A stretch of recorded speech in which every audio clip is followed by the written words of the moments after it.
Hello everyone, it's Donna here from Blind and Knitting.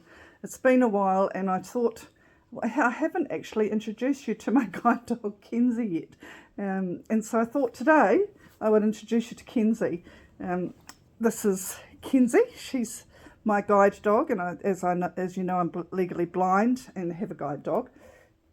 Kenzie's been an absolute rock star recently. She has just worked so well, and it's times when I travel, like I've been down to Christchurch and Wellington, that Kenzie really does her best work.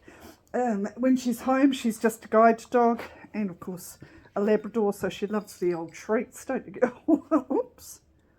So she loves her old treats. She is getting a little older now. Kenzie's 7. I've had her for 5 years, nearly 6 years in November. And she just helps me get around with my mobility. And I hope that lighting's not too bad on you. Sorry, guys. With mobility. It's kind of, when you first lose your sight, you do start using a cane. And I really do apologise if that is glowing. But we had limited places to be able to do this, didn't we? So, when you first lose your sight, you use a cane, and Stuart and I are both dog lovers, and I knew that having a guide dog would certainly help my life, because I am an out and abouter and I like to travel around, and so life would be so much easier. So I applied for a guide dog. At the same time I applied for a guide dog, this wee pup was born into the guide dog world. She was literally born to the job, and for the first 2 years she was trained firstly in just manners, simple manners, and then into the real, big stuff that she does for me, like things like finding steps, find the up step, find the down step. I still never know how she does this, but when I stay in a motel and once we've found our room, I can say to her at any time from the foyer, find our room, and she just takes me directly to our room. Yeah, it must be smell. It's got to be, or memory, I suppose, as well. But so she does that. She finds elevators. She finds me seats. Find the up step and the down step, which is always the most dangerous, isn't it? But also, she's just such a loyal friend, and I just simply adore her. But I've just realised that I know this is a knitting podcast, but I thought I'd introduce my guide dog to you, Kenzie. So she's going to lay down on a tummy rub now, so you won't have to see much of her. Eh? You have to come up here. Yeah. So Kenzie, she doesn't like having a harness on. She doesn't actually like going to work. She's very dedicated when she works. She's particularly dedicated, but a bit like us all, as soon as she sees me get the harness, she goes, "Oh, really?" But then once she's got the harness on, she knows, right, this is it, and I'm in. And she's on average, they say that guide dogs understand 150 words. So, when we speak and when we spell words. And she certainly knows the word treat, don't you? Treat? Yep. But she knows left and right better than I do. When I first got her, I'd tell her to go left and I'd go right, and she'd look at me like, that's not right. So she knows left and right better. She loves going out with the dogs, with Dad and Auntie Trudy and Auntie Heather. She knows family names. She's amazingly clever, just amazingly clever. But there we go. So you've had your introduction to her. So when you first decide to have a guide dog, you have to have 1 year of training. Oh, there she goes laying down. 1 year of training. You have to be competent in using a cane, because, for obvious reasons, if they get sick or it doesn't work, you've got to have a backup. So I used to use a cane all the time. In fact, I even named my cane, and it's not unusual for people with challenges to name their canes. My cane's name was Wanda, because I used to wander here and wander there and wander everywhere, and sometimes I'd wonder where I was. So Wanda was her name. Pardon me. And so once I got Kenzie, the cane was not put away, so I still use it in times when it's a belly rub, in times when things are quite dangerous, like if I'm doing a bit of a bushwalk or there's lots of steps and cracks, and or dark parties or anything like that. Yeah, so I kind of use both, or sometimes it's just not the right place to have her, and so I use McCain then. So, but definitely, she hasn't had a lot of work over COVID and etc. And she just gets sort of around town and she gets a bit bored with that. It's like, really? Do I have to go to the chemist again? You know, that sort of thing. So she gets a wee bit bored. So last weekend when I had 2 nights in Christchurch and a night in Masterton and went to Wellington, she just rocked it. She was a rock star and she just worked so well. And, you know, she was knackered at the end of it, but you could tell. So, you know, I could just see it in her. You know, when you have a really hard day's work and you get home and you feel good because you've done something, you know, successfully. That's the look she had. So that's Kenzie. You've met her now. And the only thing she'll probably add from now on in this podcast is some snoring. But I'm going to get back up off the floor and into my seat so we can talk some knitting.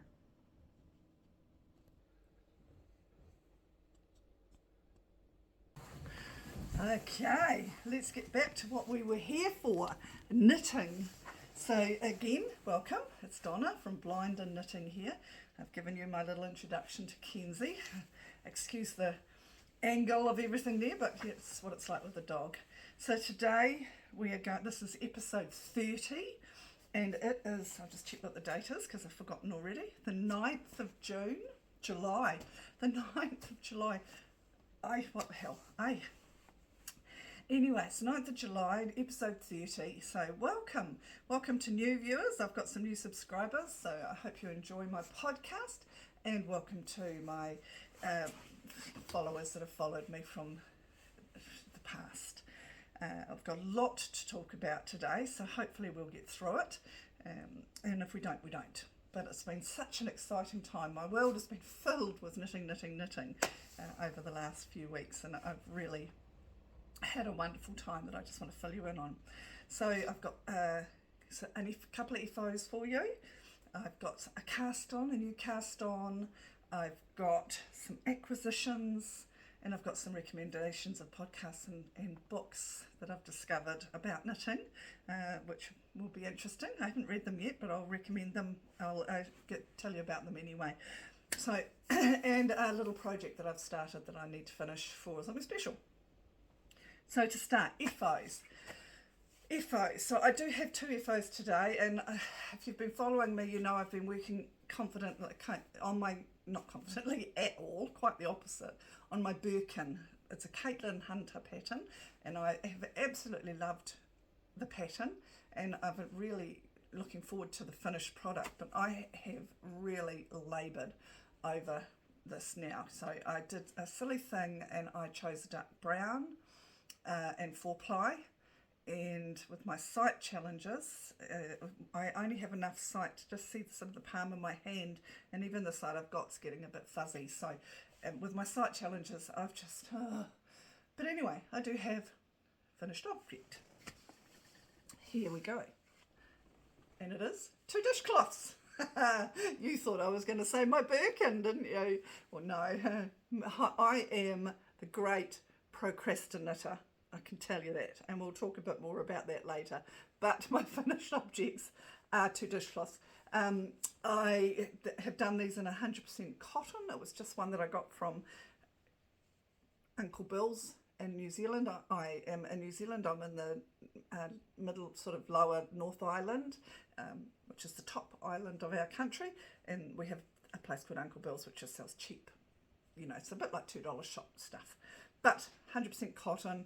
And so I just sat there procrastinating and thought, oh, I'll just make a couple of dishcloths, because my problem has been with I always love homemade dishcloths. My dear mother-in-law who lived with me used to make them for me and knit them for me. My problem recently has been that the coloured dishcloths I've got, I can't see them on the bench. They're right in front of me and I just can't see them. So I need some bright colours. So my bench is quite dark, so I figured this, you know, the old Scottish in me, use what you've got and you'll want for nothing. So I just found this in my stash, deep stash, and I just did round circles, round and round it. That's kind of a treble one, and that's just a single one. Nothing flash, 2 dishcloths. there we go. Sorry, not my Birkin. But useful products all in all. I've never done round dishcloths before. I have had an incredibly busy couple of months, really, just super busy and a bit stressful at work, and I just needed thoughtless things. I can crochet without thinking. I can crochet really fast. It just happens naturally with me. So hence the round, because I didn't have to do any corners or think about size. I just went round. Anyway, they'll be good. I can now put those in to use, thankfully. I had a lovely gift from a friend of mine because I was talking about my dishcloth problems with not being able to see them, and I said, I just have to make some brighter ones that I can see. And a week or so later she gave me a lovely gift. Look at this, a knitted dishcloth, 100% cotton. It's just lovely, actually. It's got little eyelets around it and a border. It's done a fabulous job. So Vicky, a friend of mine from my wine knit group, said to me, I was listening to what you were saying and I had one on the needles, and so I finished it, and here's a gift to you. So thank you so much, Vicky. I'm absolutely chuffed. So that's 3 new dishcloths. That should keep me sorted for a while in the kitchen. Excuse me, I have just recovered from a fairly heavy cold, and I've got a little throat thing going on, so I'll just drink some coffee. By golly, there's some sick people around, isn't there, at the moment? What I'm wearing is, and I have forgotten the designer, typical me, because I just threw it on quickly this morning. It's called Close to You. It's a really lovely scarf, just a little one skeiner. Another friend from Knitting, Christine, gave me the idea, and it's a paid for pattern, but I don't think it's expensive, and it's on Ravelry. It's called Close to You. It's quite a popular one, so you knit it and do these lovely lace points on it. It's just one of those really nice ones when you've got a little tickly throat, or I've just washed my hair, so I don't want my damp hair on my neck, so I throw that on for that. So that's what I'm wearing, Close to You. Apologies for not remembering the designer, but you'll find it on Ravelry. It's very popular. Lovely, easy knit, good for a starter. It's mostly garter stitch, and you think that the points in that are quite tricky, but actually it's just so super easy, and when you get the idea, it's like, oh, well, that's clever, which it is. So that's what I'm wearing. So that's my EFOs, that's my dishcloths, not particularly Granger, but hey ho. So I will show you my Birkin now. I have actually made some progress on my Birkin. It's not finished, and it has been a labour of, you know, it's what's that song? This is the project that never ends. So it has been going on for an awful long time, but I kind of had to get over my procrastination or my procrastinating and think, and what I do in social work when I talk to people that are deep procrastinators or really struggling with something, it's I say, how motivated are you to have it? And I'm 100% motivated. I just love it. I mean, look how pretty that is. And it's the most beautiful wool. It's Happy Go Knitties Merino Yak Silk 4-ply. Lovely, lovely combination. Mardi is the wool. Happy Go Knitties Mardi. And the pattern is really pretty. Look how, I mean, that is just pretty. So 100%, but then the next question is, what's your confidence level of finishing it? I've got to say, it's gone up a wee bit because I've sort of done this in my head over the last few weeks. If I was thinking 3 weeks ago, 50-60%. I was really struggling. It's like every time I looked at it, like I just felt this, ugh. And I kept thinking, oh, knitting is my passion. I'm not supposed to feel that. I want to really enjoy it. And how can I enjoy it?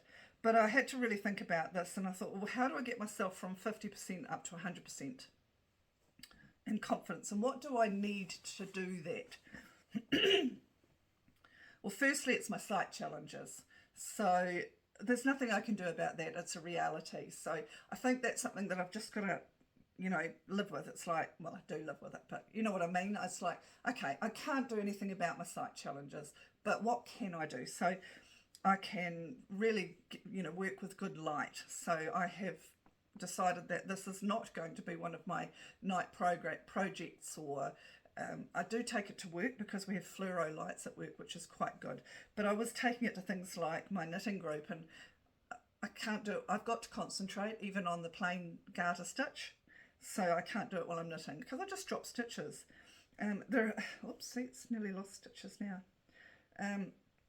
There are so many, I probably can't find them now, but I've got little markers in there where I've dropped so many stitches that have been picked up. So when I've finished, I'm going to have to sew those all in because I've just dropped stitches everywhere.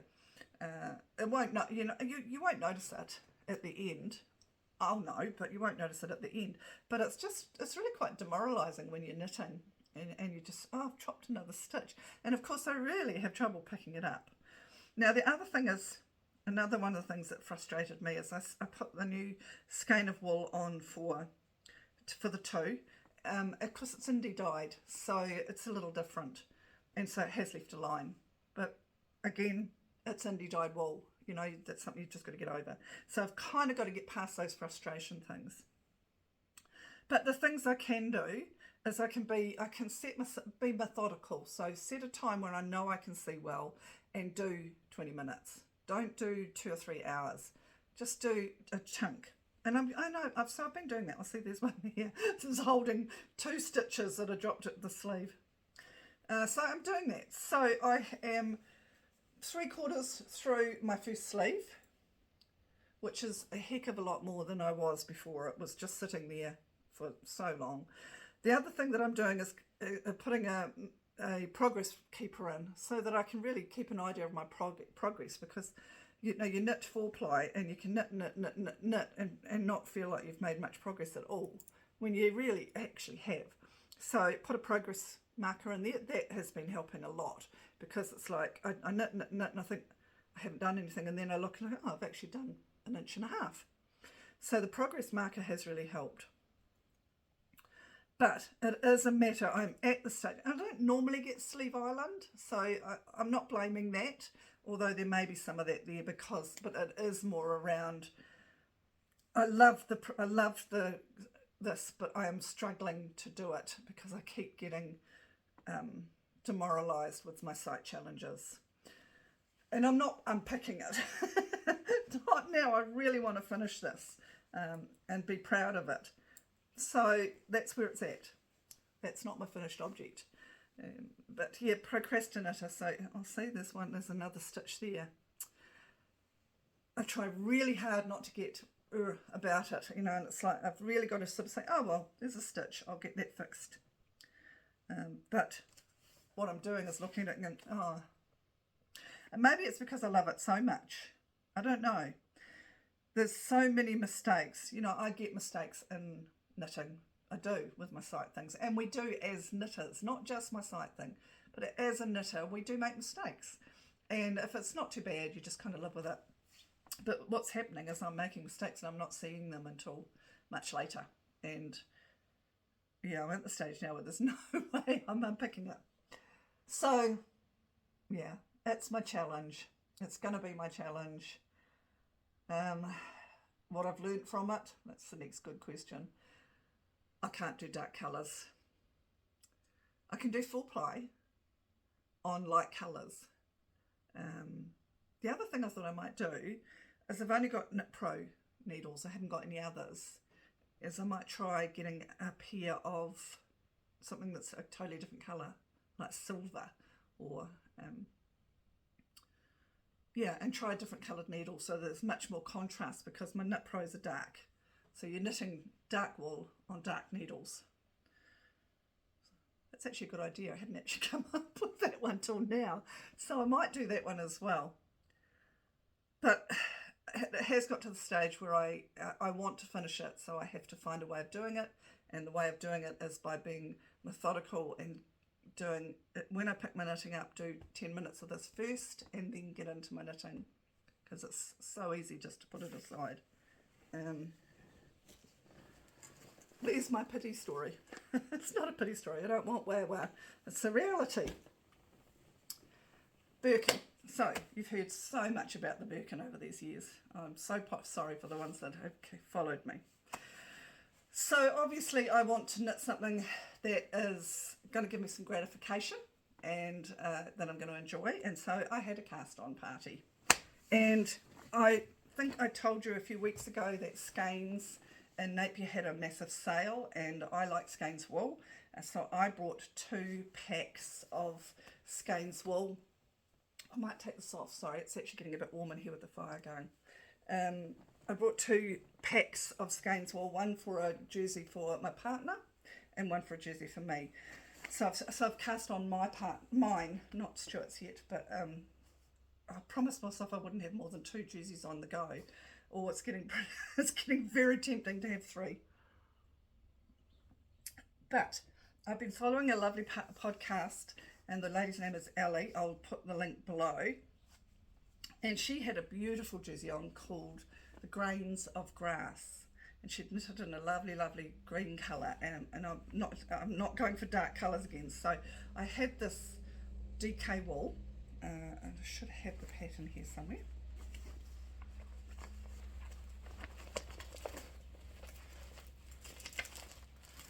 Oh no. Oh, maybe I haven't got the pattern printed.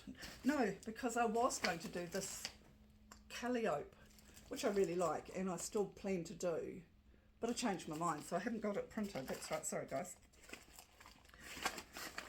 But I've done enough of it for you to kind of get the idea. So it's cable, neck down, it's a top down cable, but the cable opens out through the yoke. So it's a round yoke, and it's quite a wide, I suppose you'd call it a polo neck, but it's a big polo neck, so it kind of sits out a wee bit, and it's done with the cables are quite deep, so there's no ribbing. So when you start, you just start with those cables, and then as you go, hang on, I've got it on to use. I borrowed the needles yesterday off it, so it's on one of those lovely cords. So as you do your cables, you do gaps, you knit, and crease in between, so the cables will come out and they'll spread further out, and then they disappear at yoke length, and it's just stocking stitch from there. So I'm really quite looking forward to this. I'll see if I can put a picture on up here for you.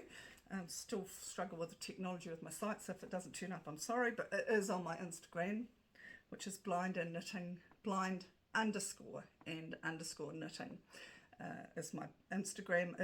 Don't go to blind and knitting because that was compromised and I don't use it. But isn't that pretty? It's kind of a salmon-y pink. One day I love it, one day I don't. Some days it looks kind of fawny, some days it looks kind of pink, but it's really easy. It's a 6-row repeat, a 6-row pattern with just a C6B and C6F cable, nice and simple. It's quite good for new learners, so, you know, for someone who's learning and wants to try a cable. I'm intrigued in how the neck's going to look. I did put it on my dressmaking model thing yesterday, and I do quite like it. I don't like things close to my neck, I like them a little out, and this will sit out. It's kind of one of those modern, sort of more modern ones. So I think I'm going to like it. It is a 10-ply. The pattern calls for a 8-ply, but this is a very fine 10-ply, so I'm pretty sure it'll be okay. Have I met gauge? I don't know. Didn't do one. Haven't swatched. Tisk. Sometimes I slip back into my old-fashioned knitting ways when swatching just wasn't a thing, and I just cast it on. I think that's going to be the size, and the pleasure, the luxury with a yoke, with a round yoke, is when you get to here and you think it's going to be too small, you can just add another pattern round and add some more. So I'm not too worried about it. As I say, I put it on my dressmaker's model the other day, and it fits lovely around my shoulder, over my shoulders and around my neck, so I think it'll be pretty good. I could take a swatch. I could use the knitting now for the swatch. Cable, gosh, cable is a hungry beast though. It takes a lot of wool. It's like I was do a few rows and then I look down and go, oh, where's that wool gone? So I do hope I've got enough wool, but time will tell on that one. But Skeins is pretty good at having those So that is Skeins Vintage Abroad.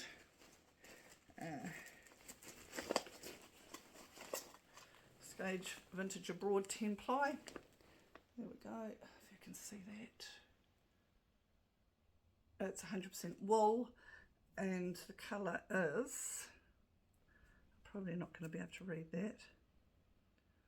No, I can't read the colour, but it's just a, I guess it's a salmon pink, really. That's leaning slightly on the caramelly, creamy side. So I'm looking forward to that, and I do get satisfaction out of that. So when I go to sit down and knit, do a bit of my Birkin and get some chunks taken out of that, and then get some satisfaction knitting time with that. I will link the pattern below, but it is called Grains of Grass, and I can't, forgive me, I can't pronounce, and I'm not going to attempt to pronounce for fear of cocking it up completely, the name. It's a long name.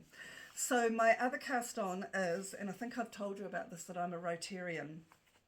I had my changeover. I was the president last year, so I had my changeover, so no longer a president, woohoo, so I can sit at the meetings and enjoy myself. So the new president, he wants to celebrate Bastille Day, which is in celebration of France and everything French. So next breakfast we are going to have croissants, and a friend of mine who is French is going to come and speak about what it is to be French and Bastille Day and how it means for her. And people have been told to, you know, dress up if you want and bring your beret. Now I do have a beret which I wear quite a bit.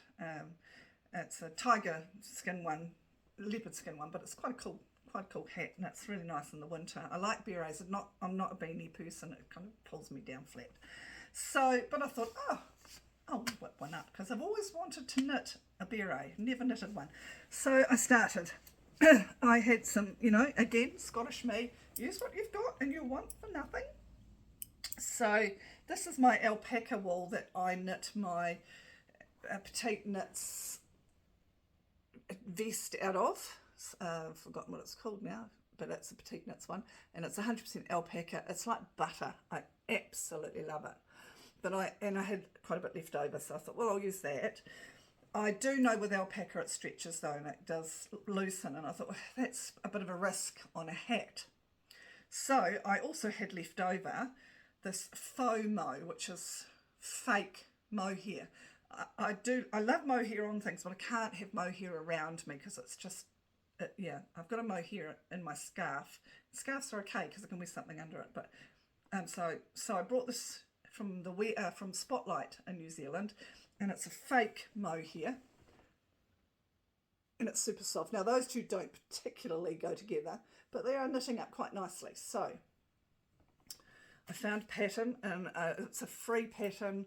It just is called Simple Beret, and I will link it below.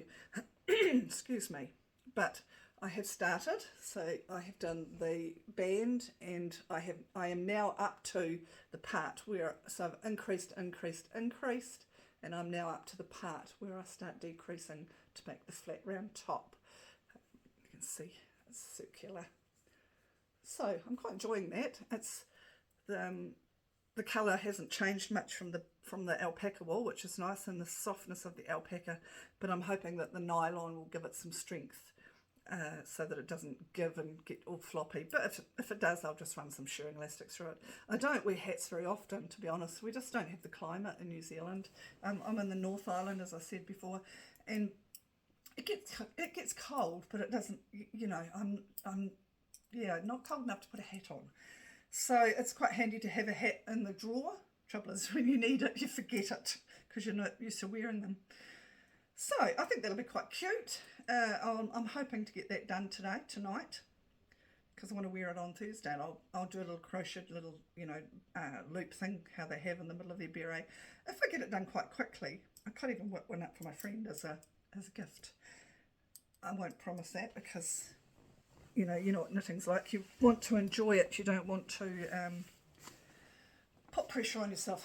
I have enough pressure with work and that, so although I love my job, don't get me wrong, really blessed to love my job, but work is work, you know, whether you like it or not. So that's my beret, quite happy with that. I will link the pattern below. And where am I up to? So, yeah, so I've talked about the procrastinator stuff.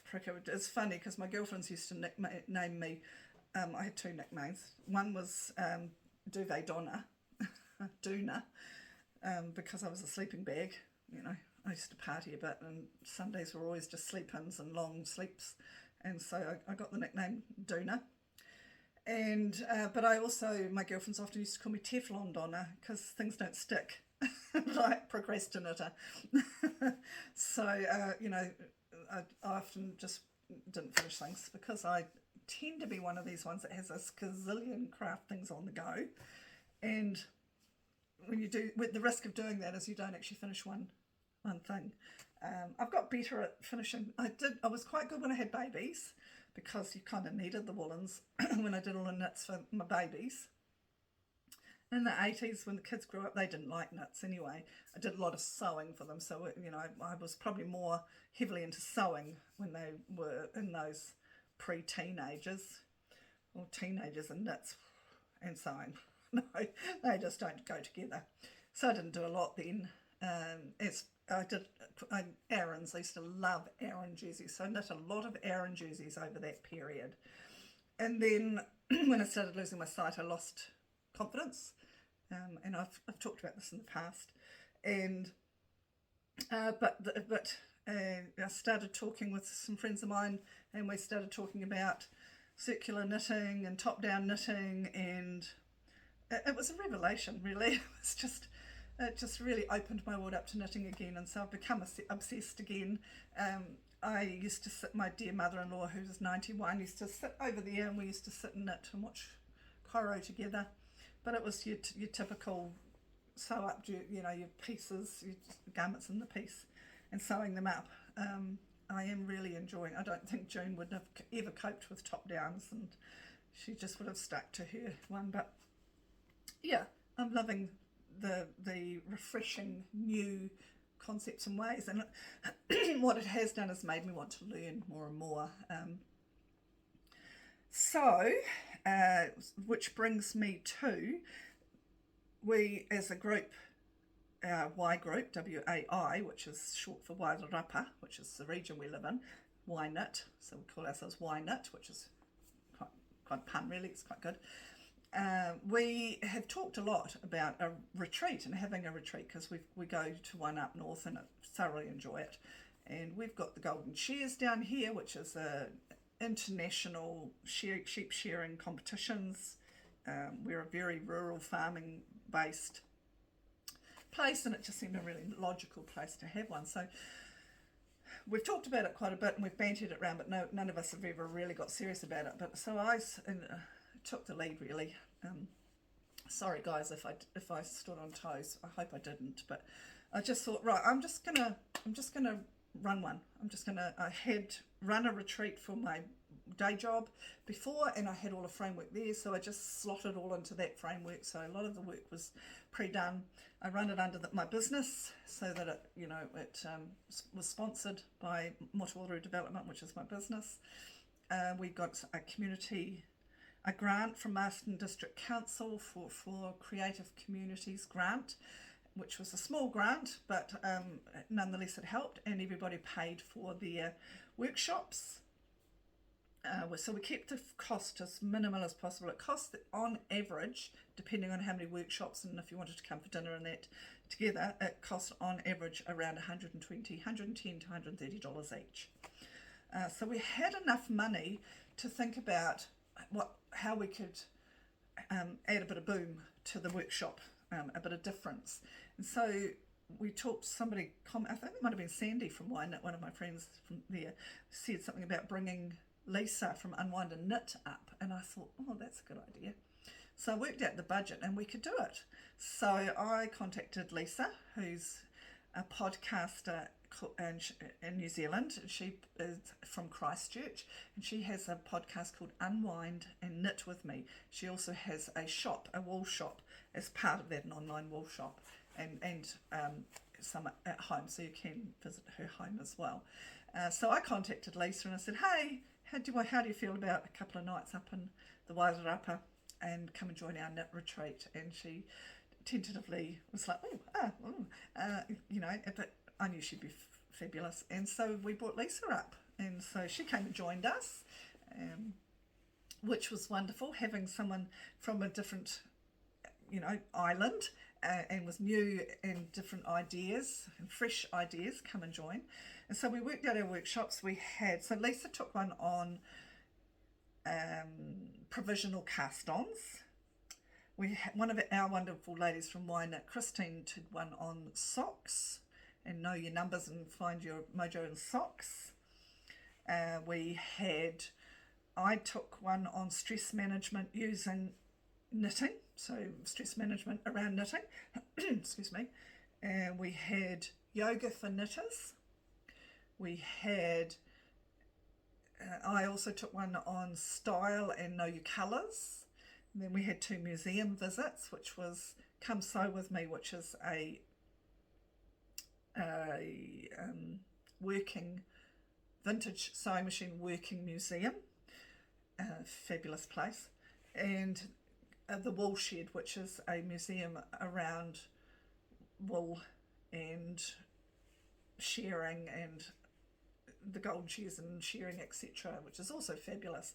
So we had those 2 visits as well. So it was a really packed in day and a half. We had dinner on the Saturday night, beg your pardon, gosh, I keep saying that, Saturday night, and we got a speaker in. I contacted the Golden Shears and asked if anyone would speak, and this lovely woman called Jill's Angus Burney spoke, and she spoke about she is a shearer, a competitive shearer. She's also a barrister, so fascinating woman. And she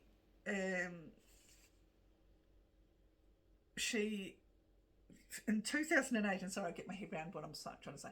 She told us in 2018 there was a movie, a documentary movie, doco movie I suppose it's called, made of her and 4 other women, so 5 shearing women,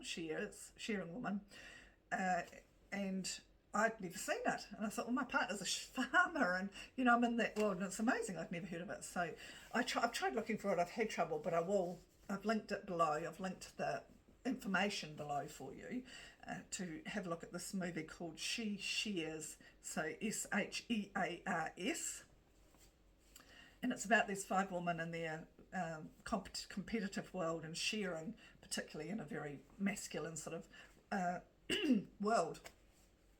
So I haven't seen it yet, but I'm looking forward to that. But Jules was fantastic. She spoke about her competitive world and shearing when she started shearing, and I think she started very, very young, early teens, and yeah, so a fascinating woman.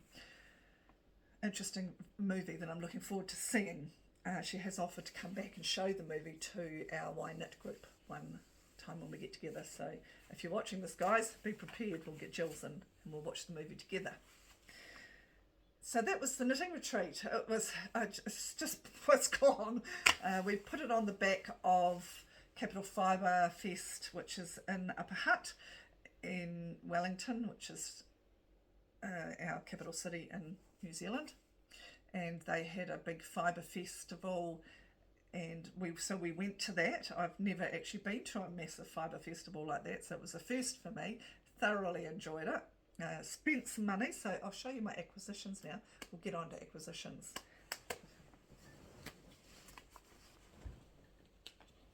I was quite conservative because I've got Khan coming up and I had the retreat, and so I didn't go overboard, and so because I wanted to get my, I'm loving knitting socks, and I will show you my socks. I've got some socks on the needle. Actually, I think I showed you last time, but I haven't done much more. I have gone to DPNs on my socks. So I brought this wool. It's called Zsqw.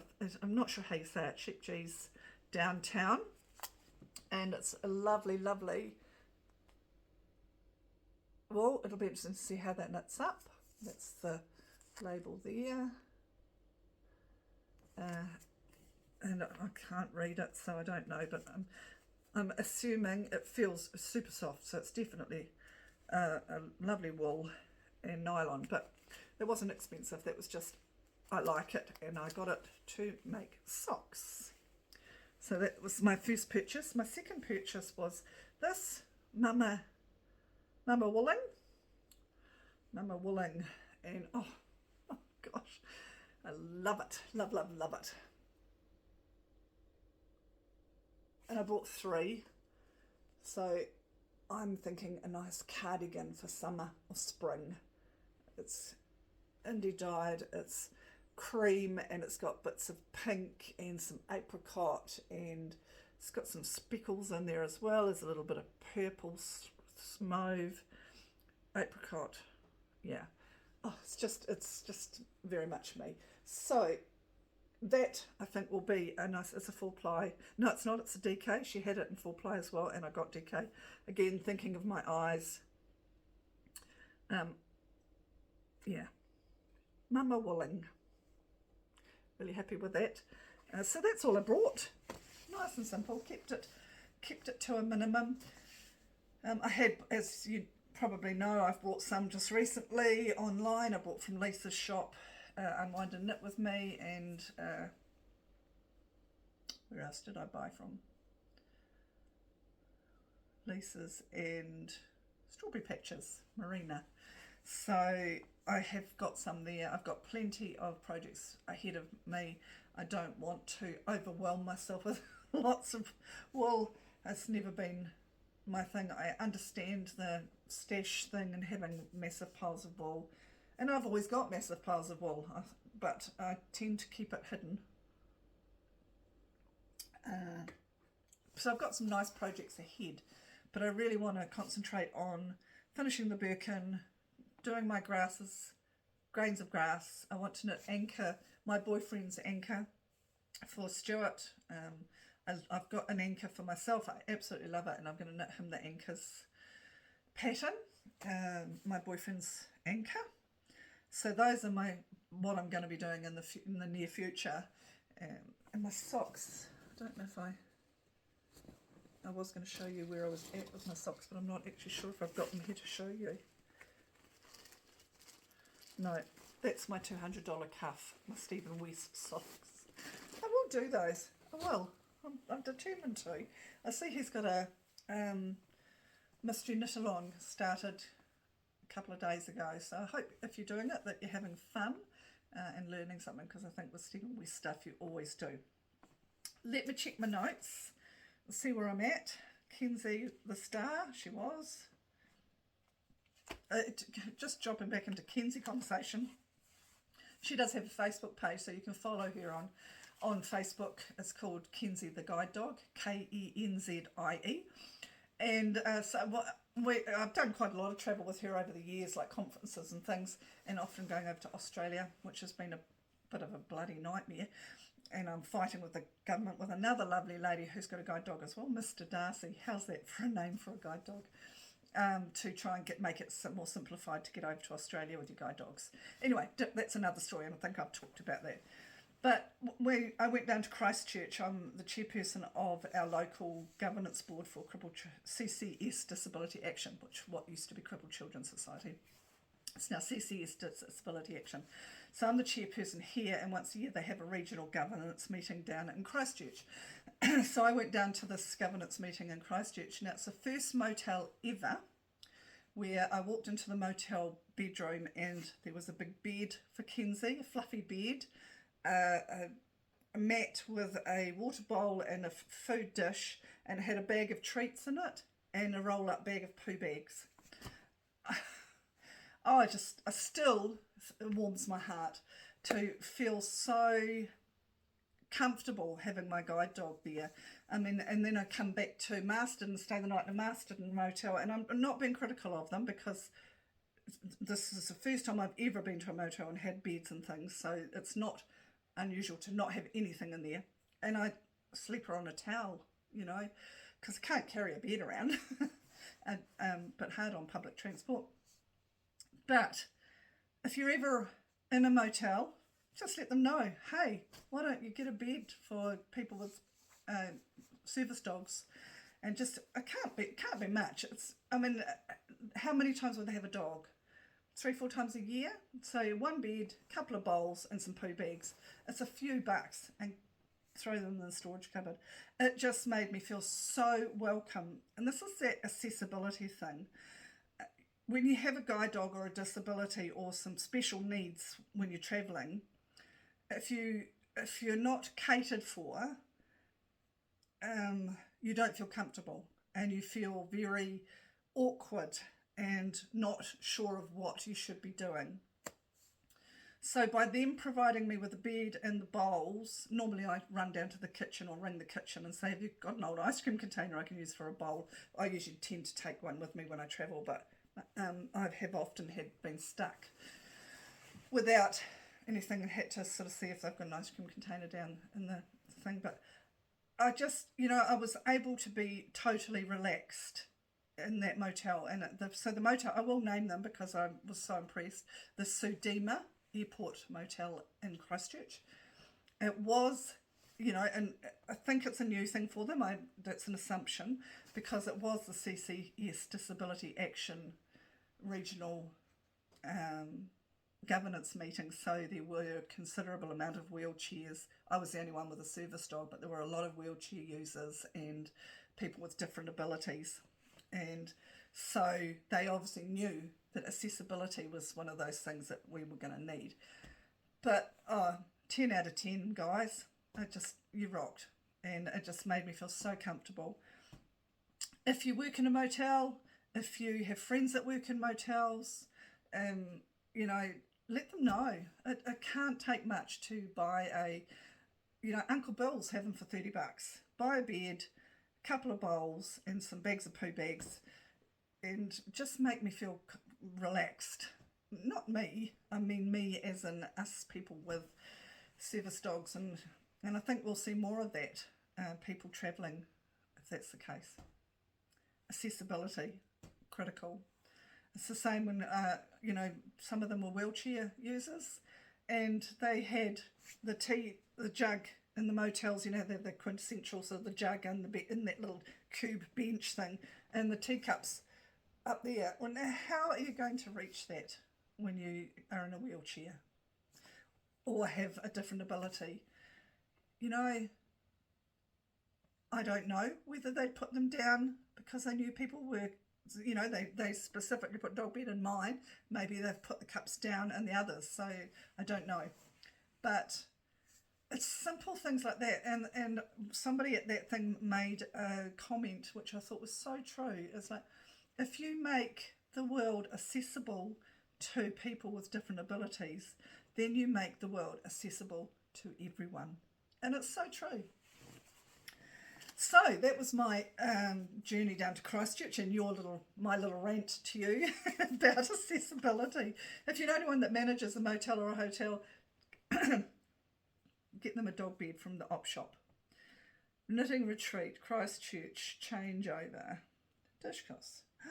I think we're getting through it, guys. Socks. Procrastinator. Now, I watched, just to recommend a podcast, because I watch so many podcasts, and it is winter over here down in New Zealand, so, it hasn't stopped raining all weekend.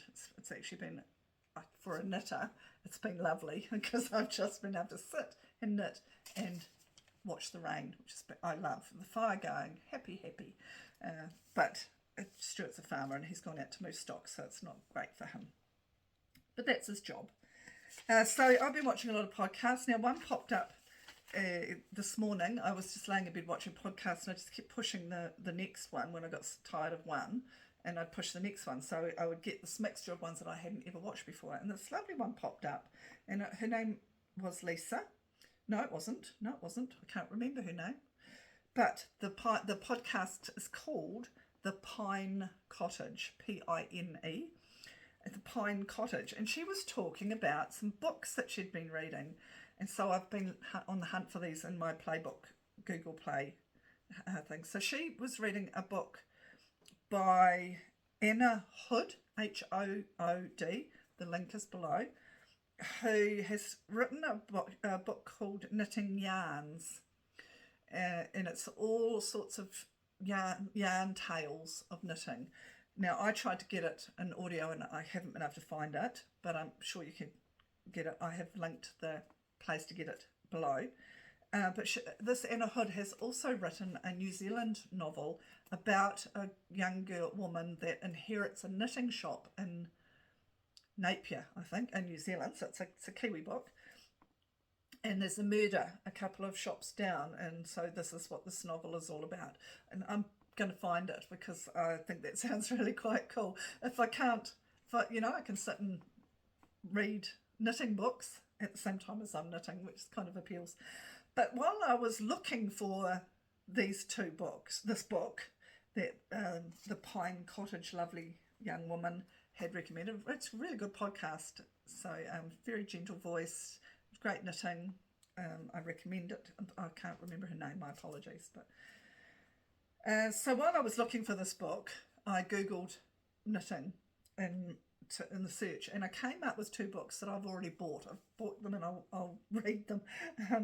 So one is called At Knit's End, and it is by Stephanie Pearl, Pearl, so it's not a pun, Pearl-McPhee, and it is a meditation book for knitters. A meditation book, and I sent it to my group. It's a meditation book for people who knit too much. So I have no idea what that's going to bring, but it was $12 or something, so I've purchased it for giggles and shits and giggles. And the second book I found, which I think will be very interesting as well, and it's written by she's an economist, a worldwide, does a lot of international economy, and she thinks that we have fractured lives, and she uses the power of knitting for how to live in her world, this fractured life world, from an economist's perception. Her name was Loretta Napoleoni, and I have linked her book down below, and I've brought that, so I'm going to read that as well. That sounds really interesting. So there's a couple of book recommendations. I just finished a book called The Curious Bones, and I don't know who the author is, but it was probably one of the most boring books I've ever read in my life. It was based in the 1600s or 1300s, I think. And yeah, but I read it from start to end, so it can't have been that boring. But it's what I needed, actually, because my head was full of lots of statistics and stuff at work, and I just needed something that was just, I could follow the thread of a story and gently sort of hum along with it. So audio books are good for that. I mean, reading books are good for that too, but audio books are good for that. Now that I've trained myself not to go to sleep when I listen to an audio book, which is what I'm prone to do. Hey, I've probably been talking enough, but yeah, I've had an incredibly rich and wonderful month. It's been hard work at work, but I love my job. I really do love my job, but by golly, things are tough out there. And as a social worker supporting people, I hear some tragic, terrible stuff. So self-care, guys, self-care, that's all I can say. But I absolutely love my job, but it has been quite full on. The retreat was amazing. I loved it. We're going to put a committee together and discuss whether we have it as an annual thing now that we know that it's been quite successful. Everybody's thoroughly enjoyed it. Yes, there were things we can learn from it and will learn from it. So, that's what it was all about. It was a inaugural trial, and so that was great. It was really lovely to meet Lisa from Unwind and Knit with me, and her and I talked about the sense of community, and I get that every time I podcast with the wonderful comments I get and the people that I'm getting to talk to and meet, and international people too. So this last month has just been one of those months where I can sit back and I'm knackered. I feel good today, but it's taken me a while to recover. There's just so many wonderful people out there and so many people doing some beautiful stuff. And so let's carry on with that, eh? Let's carry on with that theme and carry on doing it. I'll say goodbye. You've met Kenzie at long last. She'll say goodbye. Have a great month. I know I set up to do these fortnightly, but it tends to be monthly. Excuse the cold. I'll go and get over my cold, and I'll see you next month. Bye for now.